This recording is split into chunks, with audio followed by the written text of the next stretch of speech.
Le PAPEV, ce que vous êtes en train de faire, est un élément essentiel pour nous dans notre vision 2050 pour la CEDEAO.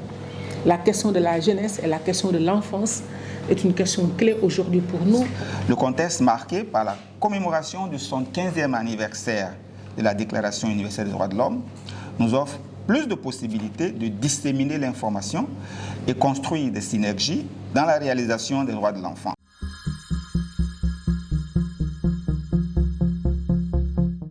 Le Comité sénégalais des droits de l'homme, et cela a été tout à l'heure excellemment retracé par Maître Papsen dans son discours que je qualifierais d'exhaustif sur la situation du comité,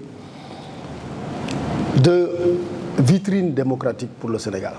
Je pense que si on doit, ou si on voudrait avoir une idée de l'état des droits humains dans notre pays, de la qualité du respect des droits humains dans notre pays, le Comité sénégalais des droits de l'homme serait une excellente vitrine.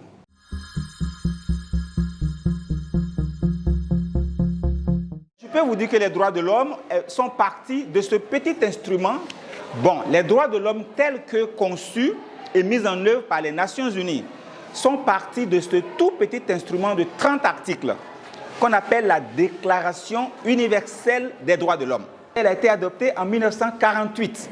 Droits humains, 75.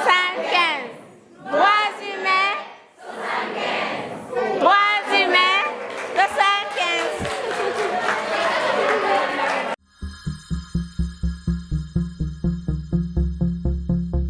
Merci beaucoup. Je suis très heureux d'être dans vos locaux et je rends hommage à l'Observateur national des lieux de privation de liberté qui a fait un appel officiel à mon institution à l'accompagner dans une tournée qu'il organise dans la sous-région.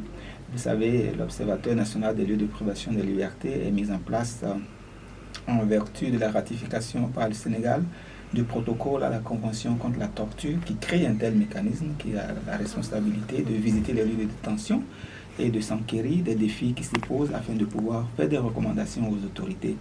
Donc les dispositions pertinentes de ce protocole ainsi que la loi qui instaure l'observateur lui permettent d'associer à ces missions tout expert qu'il juge capable d'apporter un plus à ce genre de mission. Cette fois-ci, il nous a envoyé une invitation et nous avons honoré cette invitation. C'est ce qui justifie ma présence ici dans la région de Kolda depuis hier soir. Et aujourd'hui, nous avons déjà eu à faire quelques rencontres avec les autorités administratives et aussi nous avons pu visiter la prison, le commissariat central, un lieu de détention du commissariat central de Kolda.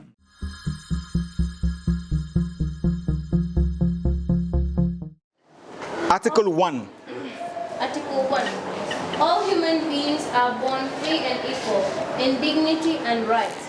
They are endowed with reason and conscience and should act towards one another in a spirit of brotherhood. For instance, I want to get married, but you don't want to get married. Then therefore, it is saying that we should not get married. Very good. It's for our good side. Very good. I love her, but she doesn't love me. Can I force her to be my wife? No. Or I love this man, but the man doesn't love me. Can I force him to be my spouse? No. So no forced marriage. Yes. This is what this law is talking about. Human rights! 75! Human rights! 75! Human rights! 75! Human rights! 75! Human rights! 75!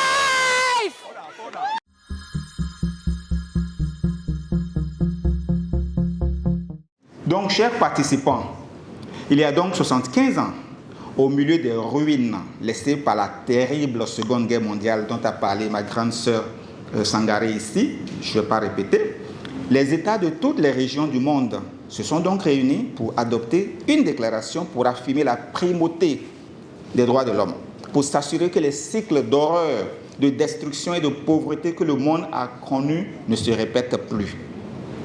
Au cours de ces 75 années, la DUDH, qui a été, comme vous l'avez entendu, traduite en plus de 500 langues, y compris 2 ivoiriennes, a été suivie de plusieurs autres pactes, conventions, protocoles et autres instruments, comme on les appelle dans le jargon des droits de l'homme.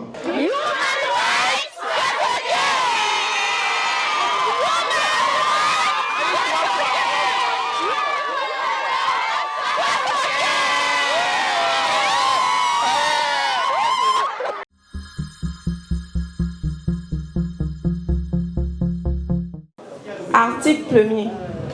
Tous les êtres humains naissent libres et égaux en dignité et en droit. Ils sont doués de raison et de connaissance et doivent agir les uns envers les autres dans un esprit de fraternité. Est-ce que vous pensez que vous pouvez mieux faire?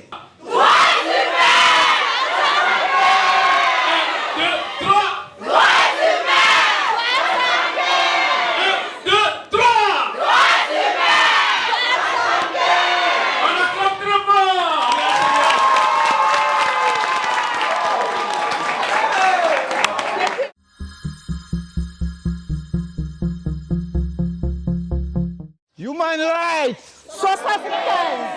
Human rights! Human rights! Human rights!